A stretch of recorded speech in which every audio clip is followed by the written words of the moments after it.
के पीछे इनका वोट दे दिया।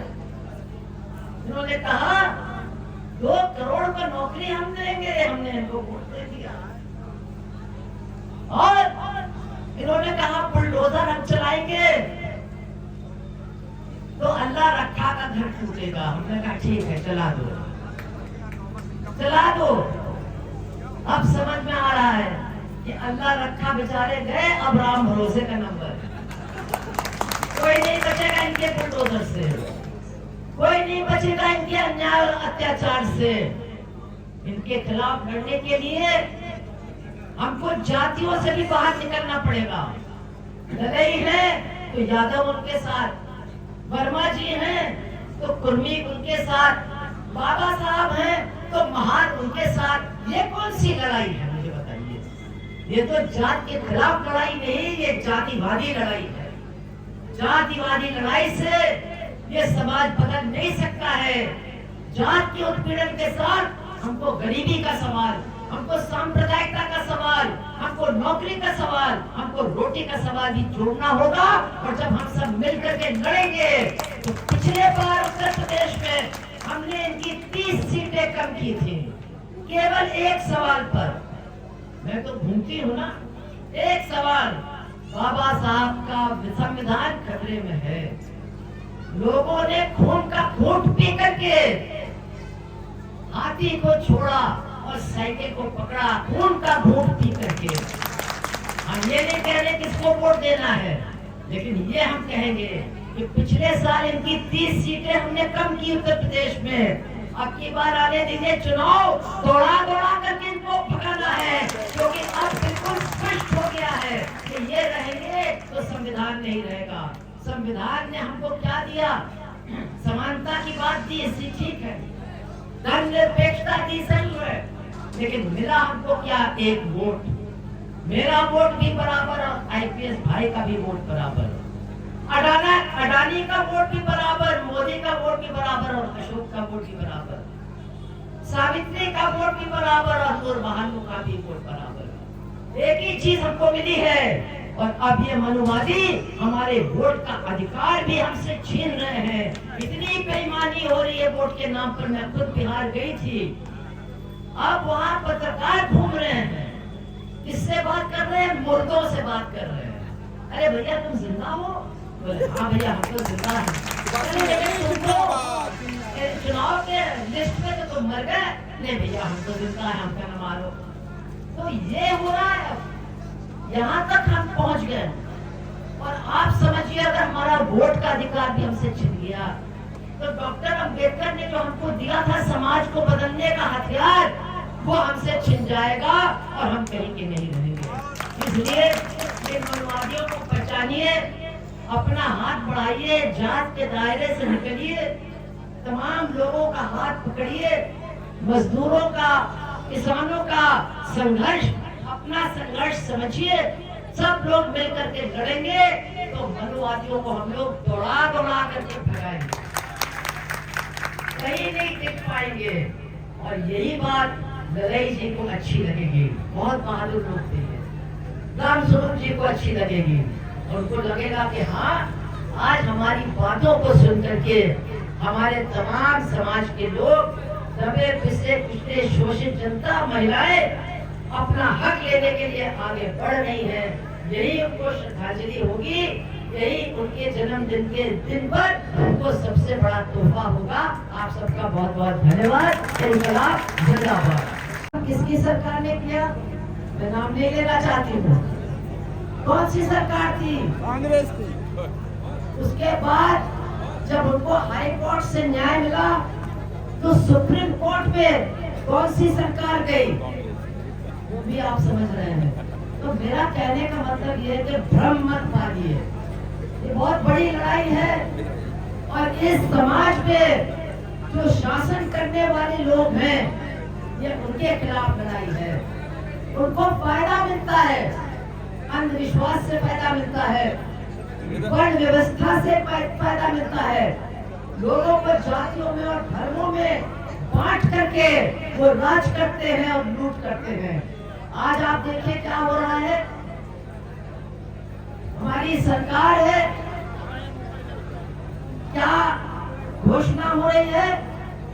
एक तरफ तो कहेंगे कि संविधान अच्छा नहीं है और दूसरी तरफ कहेंगे कि डॉक्टर अंबेडकर ने संविधान लिखा ही नहीं था, वो तो एक राव साहब थे, ब्राह्मण थे, उन्होंने संविधान लिखा।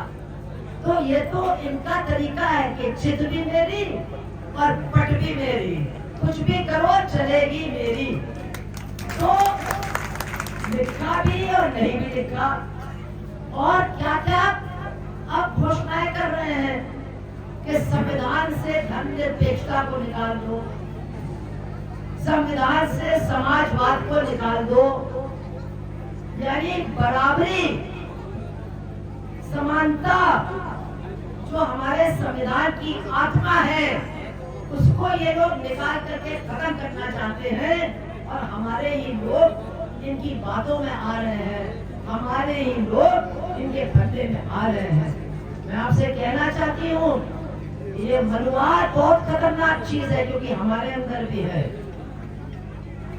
हम अपनी औरत को दबा के रखते हैं, हम अपनी लड़की को आजाद होने नहीं देते हैं, यह भी मनुवाद है। हम अपने से गरीब के साथ बदतमीजी करते हैं, यह भी मनुवाद है। डॉक्टर अंबेडकर ने क्या बात कही थी? उन्होंने कहा कि दुनिया में अमीर और गरीब के बीच में तो बंटवारा हर जगह है, लेकिन दो में बंटवारा है। इसलिए एक इकट्ठा होकर के दूसरे के खिलाफ लड़ सकता है, लेकिन हमारे देश में ये जो वर्ण व्यवस्था है इसने तो जातियों में बंटवारा किया, हर जाति के अंदर उपजातियों में बंटवारा किया, इतना बंटवारा किया कि जो शोषित हैं वो कभी एक न हो पाए।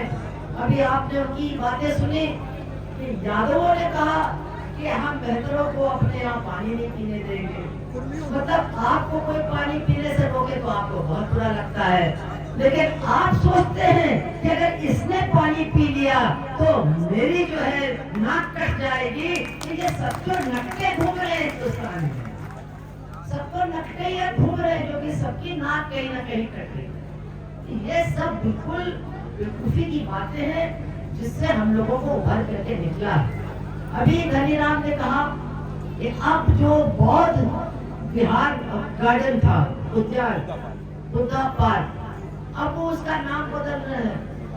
तो अब आपको समझ में आया है, अरे भैया किस चीज पर कब्जा नहीं किया है। अभी तो केवल बुद्ध पार्क ले रहे हैं, बुद्धा को तो इसके पहले ले चुके हैं, उसको अवतार बना दिया था कि ये 11वां अवतार है, तो बुद्ध को तो ये पहले ही ले चुके हैं। अब आप बैठ करके घर में आज सोचिएगा कि क्या नहीं लिया है। आप बोध गया चले जाइए, तो जो बोध वृक्ष था उसको काटने वाले कौन थे? वो मुगल नहीं थे, वो हमारे ही यहाँ के राजा थे। विहारों का नाश करना, बुद्ध विहारों के अंदर मंदिर बनाना, भगवान की मूर्ति लगाना, ये पुराना खेल है। पहले जो बौद्ध धर्म वाले थे उनके साथ खेला गया और आज मुसलमानों के साथ खेला जा रहा है। और मुझे बहुत दुख है कि हम लोग जो पहले चले जा चुके हैं, हम लोग भी जा रहे हैं। क्या हो रहा है हम अपनी औरतों को बताना चाहते हैं, हिंदू मुस्लिम क्यों हो रहा है। एक दिन एक औरत बनारस के बाजार में खड़ी खूब गाली दे रही थी, जो बनारस का सांसद है ना, उसको गाली दे रही थी। देखो तो 150 रुपया गैस का दाम एक दिन में बढ़ा दिया। अब कहाँ से खाई? तो एक पीला दुपट्टा वाला खड़ा था। अरे उसने कहा अम्मा कुछ जानत हो? बोली कहा भैया? अरे बोले हुआ मस्जिद में शिवलिंग निकली है। अरे बोली अरे तैयारी तो बहुत गजब हो गया।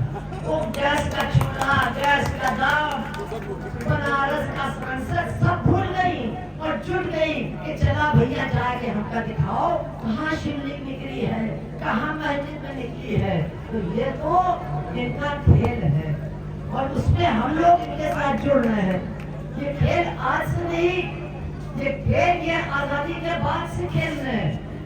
आपको ध्यान नहीं है, जिस दिन आपका ये संविधान बना था 1949 में, उसी समय अयोध्या के मंदिर में मूर्तियां भी निकल आई थी। ये दोनों लड़ाइयां चल रही है इस देश में, और आपको तय करना है कि हम साल में 10 दिन इधर रहेंगे और 355 दिन उधर रहेंगे, तो फिर हो चुकी लड़ाई और मरेगा कौन? हम लोग। हम आखिरी बात कहना चाहते हैं, आप देखिए ये सरकार की विहार नहीं छीन रही, ये सरकार हमारे बच्चों का भविष्य छीन रही है। आज उत्तर प्रदेश में 26,000 सरकारी स्कूल बंद कर दिए हैं योगी सरकार ने। कोई छू नहीं बोल रहा है। 26,000 स्कूल। जिस उत्तर प्रदेश में हमारी गरीब जनता आदि निरक्षर है, उसमें 26,000 स्कूल बंद हो गए हैं। क्या कहा था डॉक्टर अम्बेडकर ने? शिक्षित हो। क्या कहता है कुरान? इकरा, पढ़ो। लेकिन हमारी शिक्षा का अधिकार, हमारे पढ़ने का अधिकार ये योगी सरकार, ये भाजपा हमसे छीन रही है और हम चुप हैं। हम आपसे कहना चाहते हैं, इन्होंने अब फिर कहा है 5,000 स्कूल हम और बंद करेंगे। आप लोग पता लगाइए, हर कार्यालय में आपके लोग हैं, पता लगाइए कौन सा स्कूल बंद होने वाला है। ये झूठ बोलते हैं, मक्कारी करते हैं कि हम स्कूल बंद नहीं कर रहे हैं, 2-2 स्कूल हम एक में कर रहे हैं। वाह! एक स्कूल हाईवे के इस पार है और एक स्कूल हाईवे के उस पार है। कौन से माता पिता हैं जो अपने बच्चे को छोड़ देंगे हाईवे पार करने के लिए, स्कूल जाने के लिए? बच्चों के नाम कट रहे हैं। पहली बार हमारे देश के इतिहास में बच्चों के प्रवेश की संख्या घट गई है, घट गई है। कितना बड़ा काम इन्होंने किया। ये एक पार्क की बात नहीं है, ये एक बोध गया को लेने की बात नहीं है, ये अपने भविष्य को बचाने की बात है, अपने गरीब बच्चों के भविष्य को बचाने की बात है। मैं आपसे आह्वान करती हूँ, पता लगाइए कहाँ स्कूल बंद हो रहा है। जाइए उन गाँवों में, उन स्कूल के बच्चों के माँ बाप को इकट्ठा कीजिए, धनीराम को बुलाइए, अशोक को बुलाइए, और लोगों को बुलाइए, हमको बुलाइए, और ट्रैक्टर ट्रॉली में माँ बाप को भर करके तहसील पर या जिले पर लेके चलिए और डीएम से कहिए स्कूल बंद हुआ तो तुम्हारा दफ्तर भी बंद हो जाएगा, तुम्हारा दफ्तर चलना हो जाएगा। जहाँ जहाँ ऐसा हो रहा है वहाँ वहाँ स्कूल की बंदी पर रोक लग गया है। आप स्कूल की बंदी को छोटी बात समझते हैं?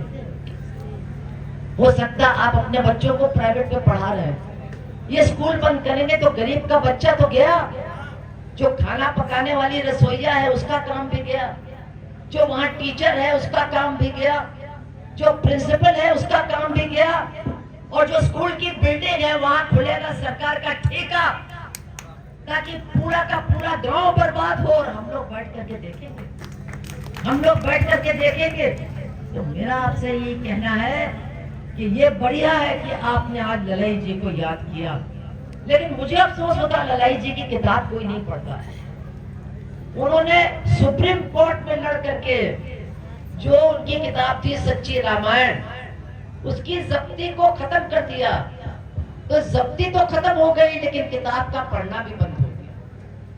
नहीं पढ़ते हैं आप, क्योंकि उसमें बहुत सी बातें आती हैं जो आपको बुरी लगती हैं। रेशमुख का वध कर दिया मर्यादा पुरुषोत्तम ने, अपनी पत्नी को घर से निकाल दिया मर्यादा पुरुषोत्तम ने। सोचने की बातें हैं, समझने की बातें हैं। ये कहते रखने की पूरी जिम्मेदारी औरतों के ऊपर डाल दी गई है, और उनको अंधविश्वास के घेरे में रख करके जो उनके शोषण का सबसे बड़ा कारण है, उसको जिंदा रखने के लिए औरतों का इस्तेमाल हो रहा है। मैं आपसे कहना चाहती हूँ कि ये जो अनुवाद है, हम ये नहीं मानते कि ये सिर्फ भाजपा के अंदर है। भाजपा में तो शुद्ध रूप से है, शुद्ध रूप से, और कुछ नहीं है। लेकिन लेकिन महिलाओं को नियंत्रण में रखने की क्या वजह है? एक, केवल एक, अगर महिलाएं अपने मन से शादी करेगी, घर से निकलेगी, तो फिर ये जात पात की व्यवस्था जन्मदा करके खत्म हो जाएगी।